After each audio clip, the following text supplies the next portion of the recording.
नमस्कार दोस्तों। आज मैं आपको राजा भोज और गंगू तेली की एक ज्ञानवर्धक कहानी सुनाऊंगा।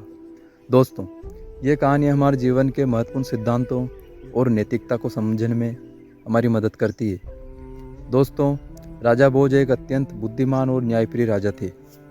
एक दिन वे अपनी प्रजा के बीच में भ्रमण करने निकले। इस दौरान उन्होंने देखा कि एक तेली, जिसका नाम गंगू था, गंगू तेली अपने छोटे से तेल की दुकान पर बैठा हुआ था और तिल से तेल निकाल रहा था। राजा भोज ने उस तेली से कहा, तुम एक साधारण काम करते हो, परंतु तुम्हारे पास इतनी अक्ल कहाँ से आई है? गंगू तेली ने राजा भोज को देखा और बड़े आदर के साथ कहा, महाराज, मुझे इस जीवन में जो ज्ञान प्राप्त हुआ है वह मेरे काम से ही आया है। मैं अपनी मेहनत से हर दिन कुछ नया सीखता हूँ। राजा भोज ने उससे पूछा, तुम्हारे जैसे छोटे से काम में क्या ज्ञान छिपा हो सकता है?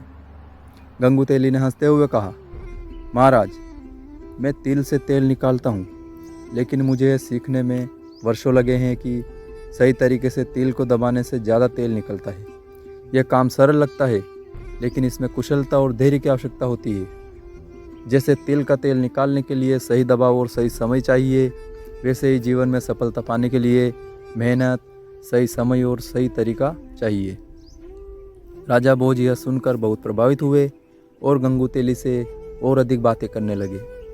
गंगू तेली ने कहा, जैसे तिल से तेल निकालने के लिए हमें उसे पूरी तरह से दबाना पड़ता है, वैसे ही जीवन में मुश्किलों और कठिनाइयों का सामना करने पर ही हमें सफलता मिलती है। राजा भोज ने गंगू तेली की बातों को समझा और महसूस किया कि असली ज्ञान सिर्फ पुस्तकों और विद्वानों तक सीमित नहीं होता है, बल्कि हर व्यक्ति के अनुभव और मेहनत में भी छिपा होता है। दोस्तों, इस कहानी से हमें शिक्षा मिलती है कि जीवन में सफलता पाने के लिए केवल ज्ञान और शिक्षा ही पर्याप्त नहीं है।